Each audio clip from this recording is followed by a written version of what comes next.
الحمد لله رب العالمين والعاقبة للمتقين وصلى الله على نبينا محمد وعلى آله وصحبه أجمعين. بینندگان عزیز و ارجمند، السلام علیکم و رحمت الله و برکاته. در برنامه گذشته در مورد محاسبه و حساب گرفتن از نفس مطالبی رو خدمت شما عزیزان عرض کردم.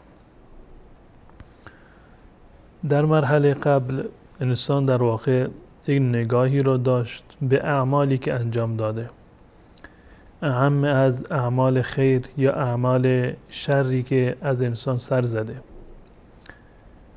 اعمال شر که همه میدونند که شر هست و هر انسانی که با قرآن و احادیث رسول الله صلی الله علیه و سلم و احکام شرعی آشنا باشد، گناه را از ثواب تشخیص می‌دهد و با محاسبه انسان متوجه می شود که چه مقدار گناهی را انجام داده و چه مقدار از کارهای نیکی که انجام داده در واقع مشکل داشته و عیب و ایرادی داشته. این امر و این شناخت انسان را به یک مرحله بالاتری سوق می دهد. مرحله جدید و منزل جدیدی که بعد از محاسبه یک راه الله و سالک الی الله باید در آن قرار بگیرد، منزل توبه هست. توبه یک منزلی هست که هم آغاز راه هست، هم میانه راه و هم نهایت و پایان راه هست. بدین معنی که منزل توبه را و این مرحله توبه را ما باید در تمامی مراحل با خودمان همراه داشته باشیم. این گونه نیست که وقتی که ما وارد مرحله توبه باشیم و بعد از آن که از این مرحله خارج رفتیم منزل و مرحله توبه را کاملا فراموش بکنیم. خیر، در تمامی مراحل سیر و سلوک الی الله تعالی ما به توبه نیازمند هستیم.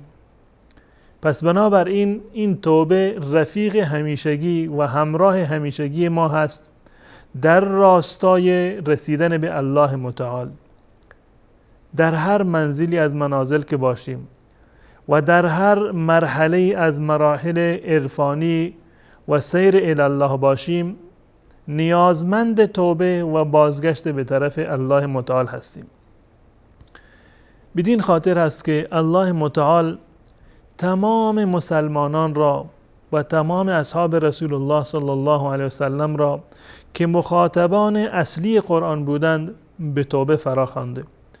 و توبوا الی الله جمیعا، تمام شما توبه بکنید، برگردید به طرف الله متعال. توبوا الی الله جمیعا ایها المؤمنون لعلکم تفلحون.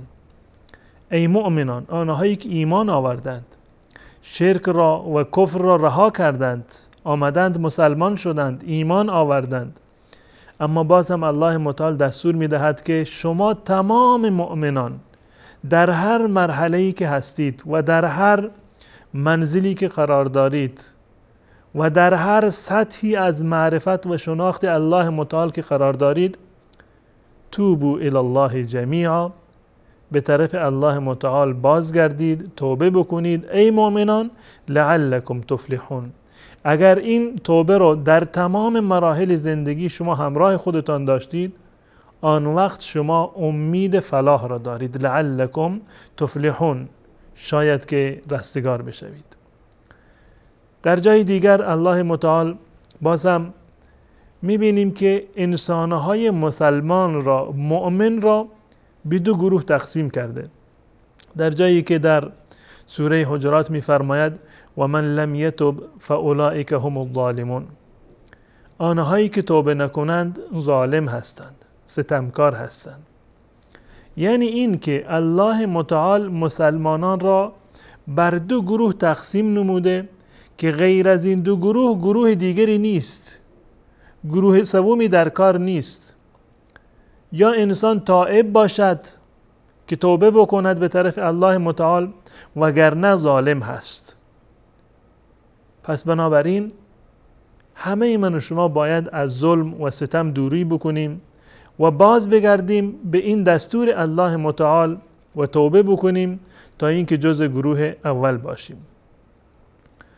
رسول گرامی اسلام سیدنا محمد رسول الله صلی الله علیه و سلم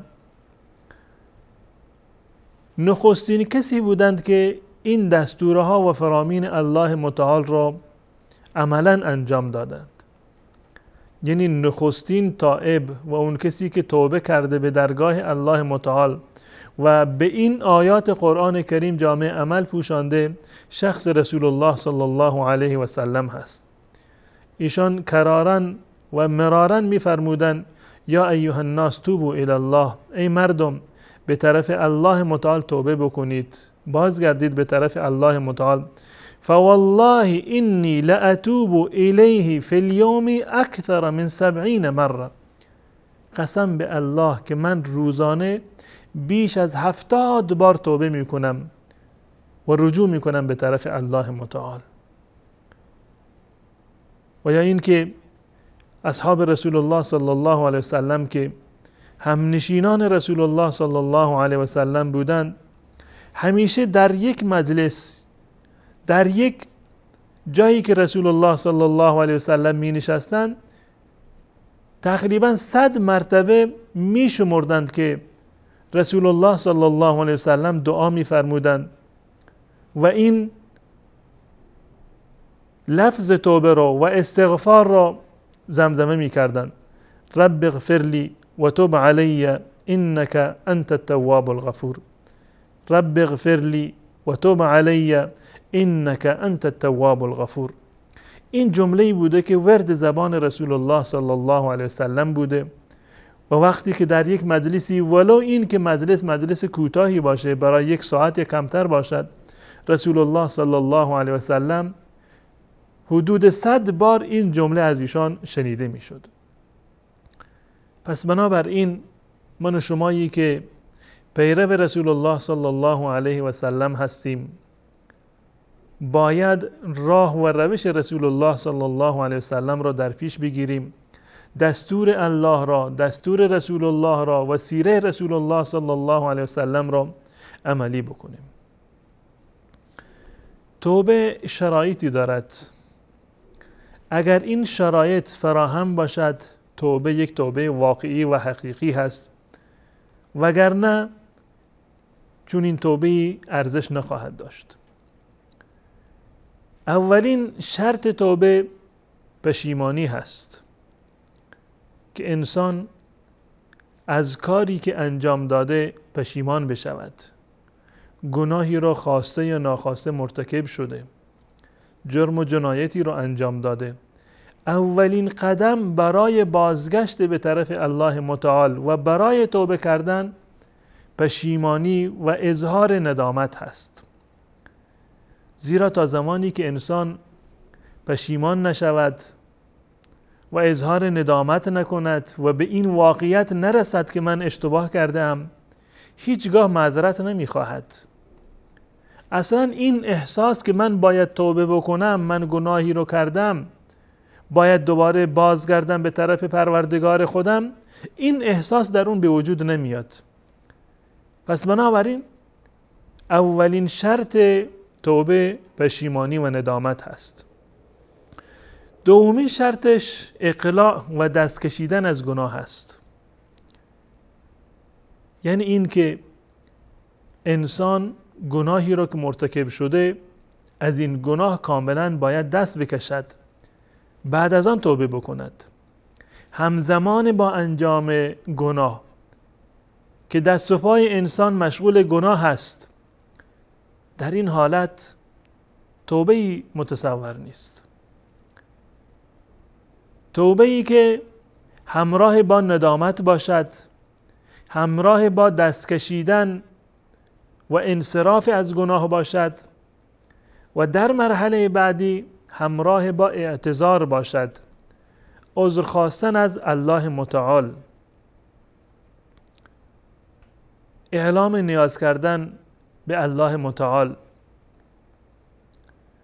این اصل توبه هست، یعنی این که انسان بر گذشته خودش کاملا پشیمان بشود، ندامت را احساس بکند و از گناهی که بنابر جهالت انجام داده دست بکشد، بر گناه و معاصی اصرار نورزد و بعد از آن از درگاه الله متعال طلب مغفرت بکند، استغفار نماید و عذرخواهی بکند از الله متعال. وقتی که این سه مورد و این سه نکته جمع شد و حاصل شد، یعنی این که انسان در واقع توبه کرده و این شیرازه و اصل توبه و بازگشت به طرف الله متعال هست.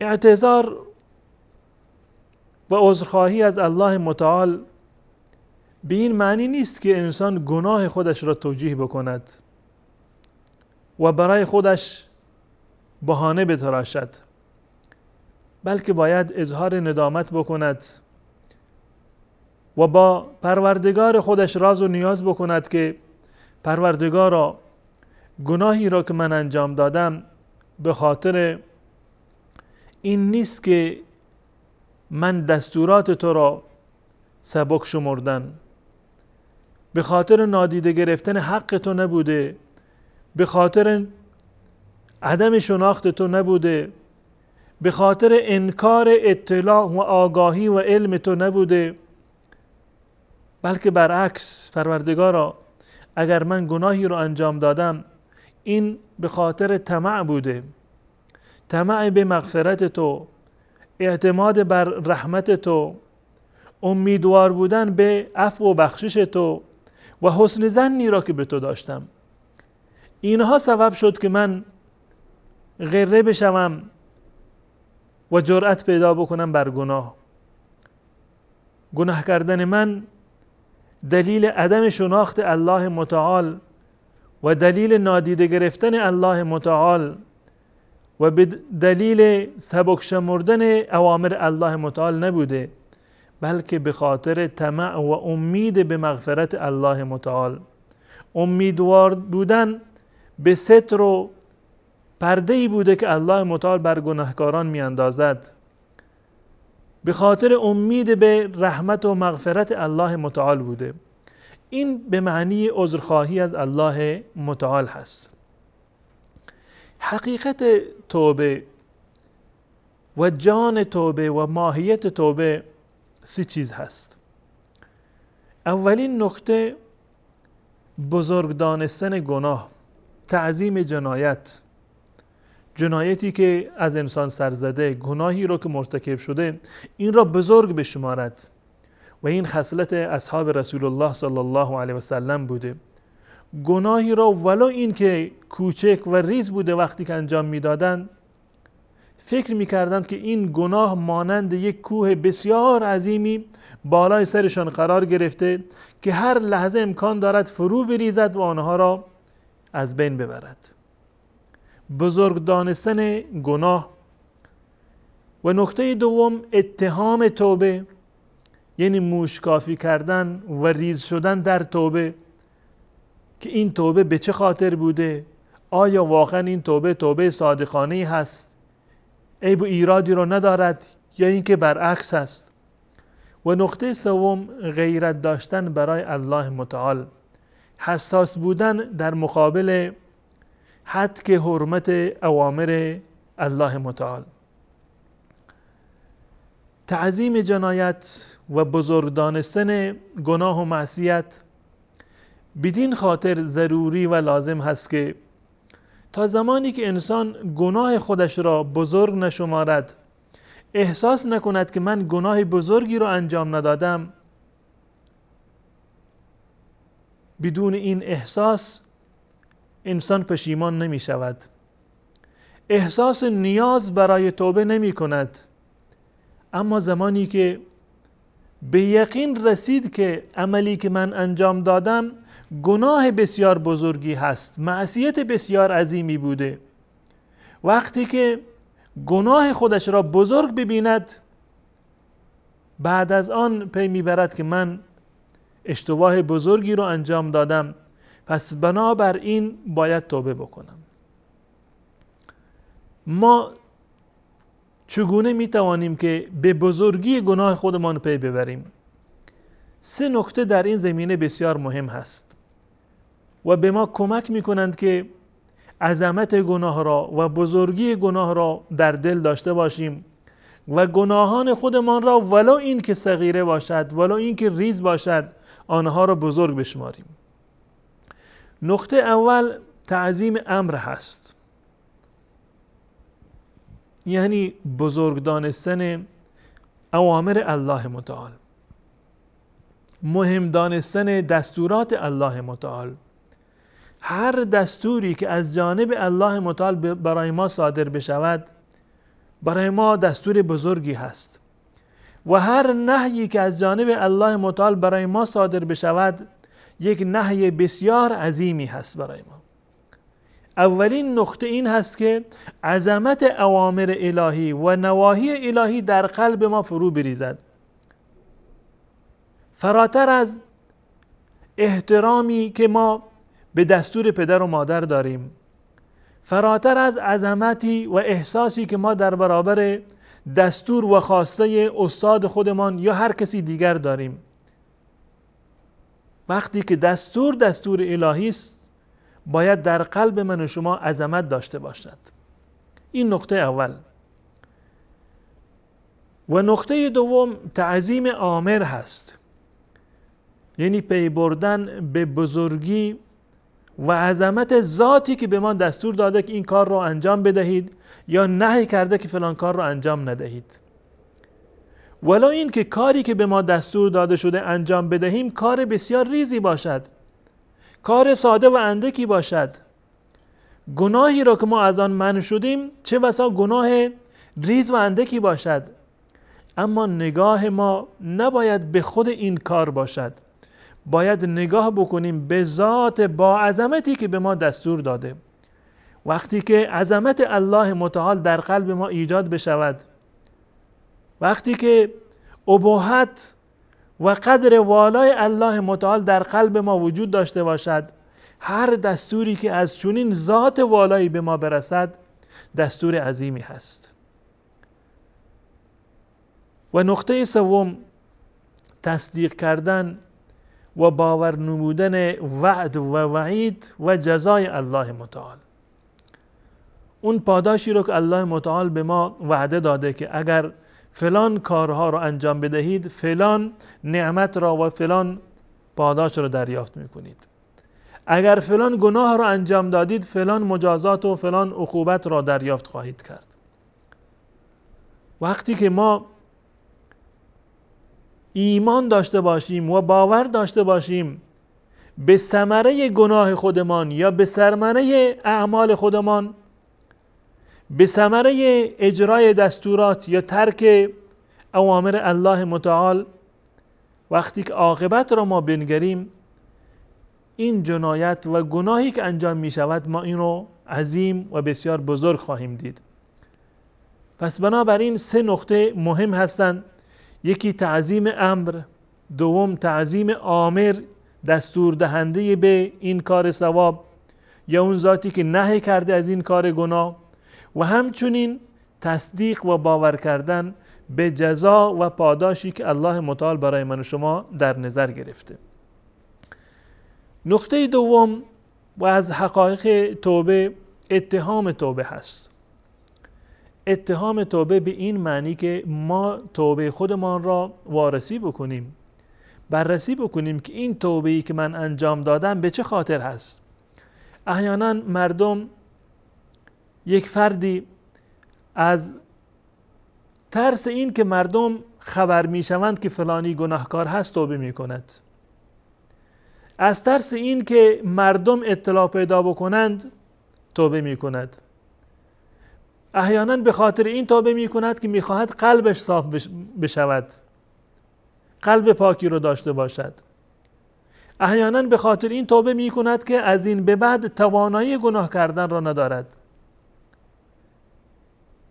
چه بسا توبه بکند به خاطر این که مردم را بفریبد که فلانی توبه کرده انسانی نیکوکاری هست. وقتی که این اغراض و این اهداف در توبه باشد، یعنی این که این توبه صادقانه نیست. پس بنابراین توبه خودمان را باید متهم بکنیم به این که چه بسا شایباتی در آن باشد و این شایبات رو خارج بکنیم. توبه خالصتاً و فقط برای الله متعال باشد، از ترس الله متعال و به خاطر تعظیم دستورات الله متعال باشد. و نقطه دیگری که در این زمینه باید به آن توجه داشته باشیم این که اگر توبه واقعا توبه خالصانه‌ای باشد، آثارش کاملا ظاهر و آشکار خواهد شد. یعنی این که وقتی که انسان به توبه به گناه خودش نگاه می کند، به یاد گناهش می افتد، ناراحت می شود، غمگین می شود که من چرا این گناه رو انجام دادم. و وقتی که توبه می کند، استغفار می کند، قلبش آرام می گیرد. پس بنابراین اینها نشانه توبه صادقانه هست. مثلا این که بعد از توبه وضعیتش بهتر از قبل از توبه باشد، همیشه نگران گذشتهش هست که چرا این گناه ها رو من انجام دادم، همیشه حسرت و پشیمانی در قلبش هست و سعی بر این دارد که گذشته خودش را جبران بکند. و نقطه آخر و سومین سر و راز توبه غیرت برای الله متعال هست، یعنی حساس بودن در مقابل دستورات الله متعال. اگر یک جای دستور الله متعال زیر سوال رفت و حد که حرمت شد دستورات الله متعال و شریعت الهی، دستورات رسول الله صلی الله علیه و سلم و شعائر دینی، انسان مسلمان باید واکنش نشان بدهد.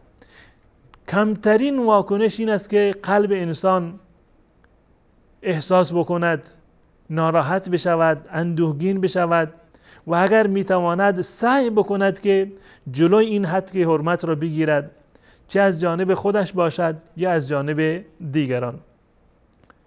این منزل توبه هست و مرحله توبه هست و در این زمینه مطالب دیگری هم وجود دارد که انشاءالله در برنامه آینده خدمت شما عزیزان عرض می کنم. تا آن زمان شما بزرگواران را به الله متعال می سپارم. السلام علیکم و رحمت الله و برکاته.